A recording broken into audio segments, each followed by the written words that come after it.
Assalamualaikum warahmatullahi wabarakatuh. Halo sahabat, kembali lagi di Senja Islami. Kali ini saya akan menceritakan sebuah kisah tentang nabi yang paling kaya di dunia ini. Berikut adalah kisahnya. Nabi Sulaiman alaihissalam dikenal sebagai nabi sekaligus manusia yang paling kaya di bumi. Sebelum Nabi Sulaiman lahir, gelar ini sempat dipegang oleh ayahnya, yakni Nabi Daud alaihissalam. Nabi Sulaiman diutus oleh Allah Subhanahu wa taala untuk memimpin Bani Israel.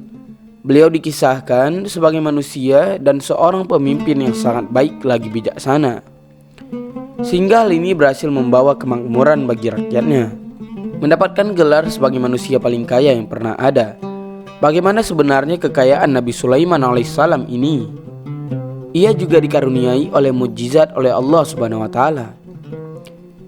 Nabi Sulaiman alaihissalam diberi karunia oleh Allah Subhanahu wa taala yang kemudian disebut sebagai mukjizat, yakni dapat mengerti bahasa binatang.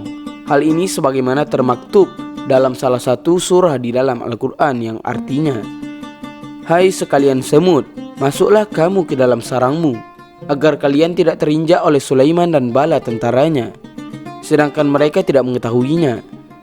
Mendengar itu, Nabi Sulaiman tertawa seraya berdoa kepada Allah Subhanahu wa taala, "Ya Tuhanku, tetapkanlah hatiku buat bersyukur kepada Engkau yang telah memberikan karunia kepadaku dan kepada ibu bapakku, dan masukkanlah kami ke dalam hamba-hambaku yang saleh." Quran Surah An-Naml ayat 18-19. Selain dikaruniai oleh mukjizat, dapat mengerti bahasa binatang, Nabi Sulaiman merupakan orang terkaya sepanjang masa. Di dalam Al-Quran menunjukkan jika kekayaan Nabi Sulaiman yang jumlahnya sangat melimpah, hingga tidak bisa digambarkan sebab tidak terhitung jumlahnya. Ada sebuah kejadian ketika Nabi Sulaiman pernah memberi makan seluruh makhluk hidup. Cerita menarik yang mungkin bisa kita jadikan gambaran betapa kayanya Nabi Sulaiman.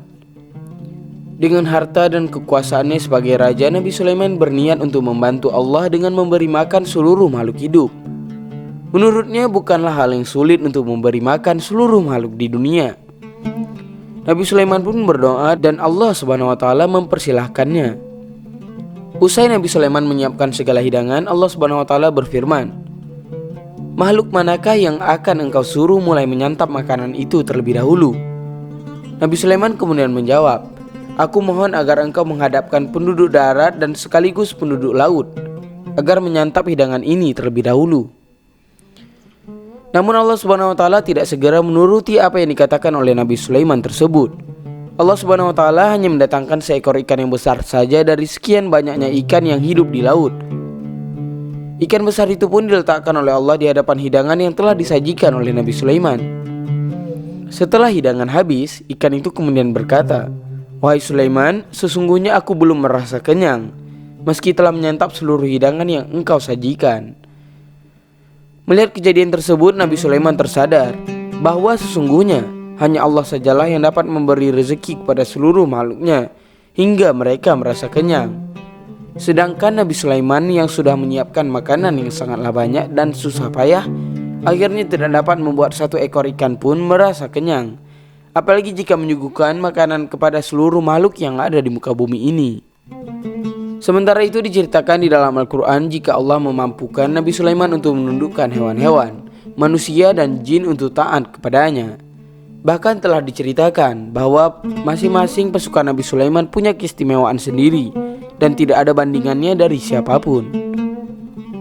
Seperti jin Nabi Sulaiman yang mampu membawa Nabi pergi ke suatu tempat dengan sekejap mata. Bahkan pernah diceritakan pula ketika pasukan jin Ifrit dan para manusia alim Nabi Sulaiman mampu memindahkan istana Ratu Balqis dalam hitungan detik, bahkan kurang. Satu lagi, Nabi Sulaiman melaksanakan haji bersama jin, manusia, burung-burung beserta angin. Banyak literatur yang menceritakan Nabi Sulaiman memiliki istana yang sangatlah megah luar biasa. Besarnya sendiri tidak terkira, namun yang jelas sejauh mata memandang istana Nabi Sulaiman seperti tidak ada ujungnya. Di dalamnya sendiri bertaburan batu-batu yang mulia.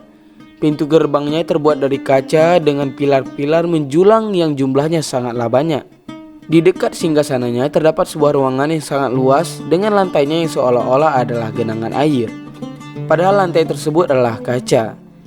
Di dalam Al-Quran diceritakan ketika itu Ratu Balkis sampai menjinjing pakaiannya hingga betis ketika melewati tempat itu. Namun ketika Nabi Sulaiman mengatakan itu hanyalah kaca, sang ratu pun tertunduk malu dan mengakui kehebatan Nabi Sulaiman. Hingga saat ini masih ada sebagian orang yang percaya jika Nabi Sulaiman meninggalkan sebuah warisan harta yang sangatlah banyak. Konon harta ini terkubur di sebuah tempat yang disimpan di sebuah peti yang terbuat daripada emas. Namun letak keberadaan peninggalan harta Nabi Sulaiman ini masih sangatlah simpang siur. Demikian kisah yang dapat saya sampaikan mengenai Nabi Sulaiman yang merupakan manusia paling kaya di muka bumi ini. Wallahu a'lam bishawab, demikian yang dapat saya sampaikan. Lebih dan kurang saya mohon maaf. Wabillahi taufiq wal hidayah. Assalamualaikum warahmatullahi wabarakatuh.